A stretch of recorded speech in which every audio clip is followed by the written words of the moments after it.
Hello, cohorts, and welcome to week 5, Advancing, Managing, and Rethinking Roles.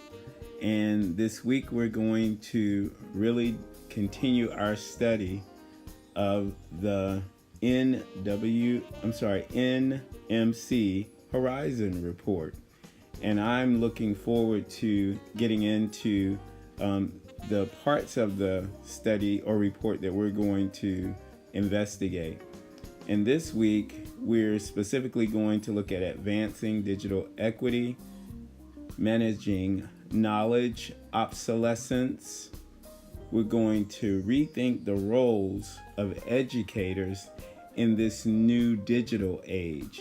And this is critical, and all of these practices have a link. They're tethered together, and one doesn't function efficiently without we have due diligence with each of the preceding practices. So when we think about advancing digital equity, I like to think of digital equity as the bridge to digital literacy.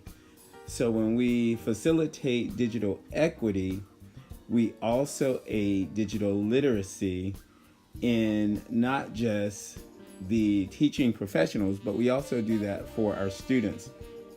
And digital equity refers to unequal access to technology, particularly broadband internet.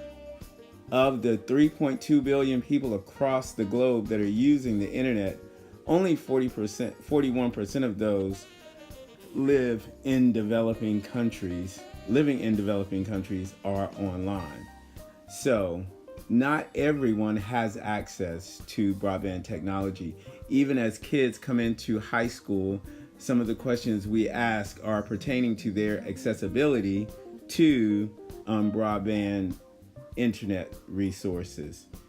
And when we help digital equity, it supports digital literacy, as I aforementioned.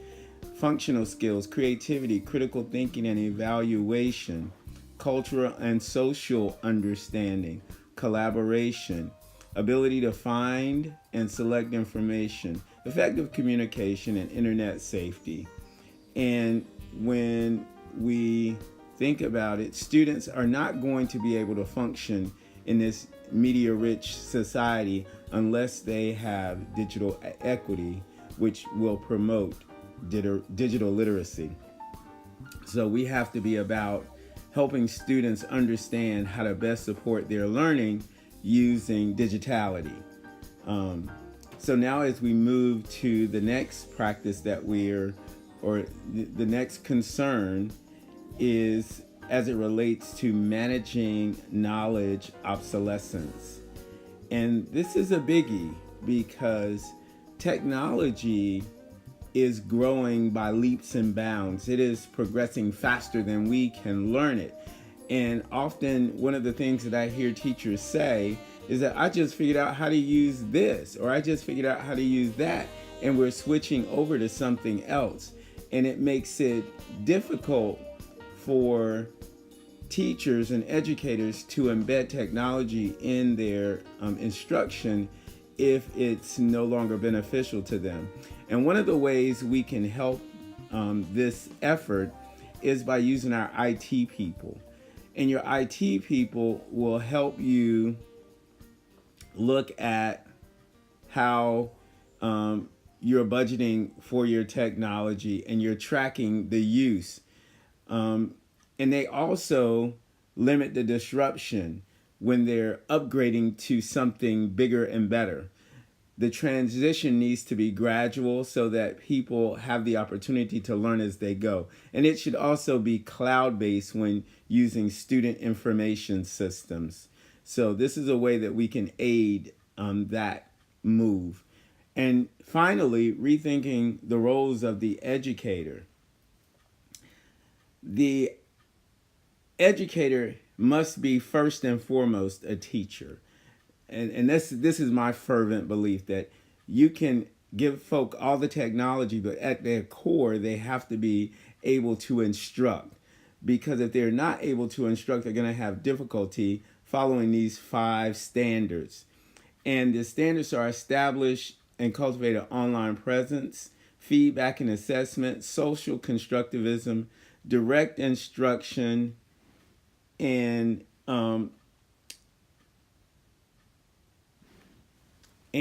the final standard is responsiveness.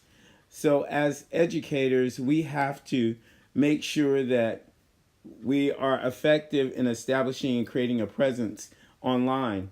We have to make sure that we use tools that aid students in giving them quality feedback and enhancing the learning, and have a rich, safe, and interactive learning environment, and peer-to-peer engagement, as well as teacher-to-staff engagement, and recognize the online community.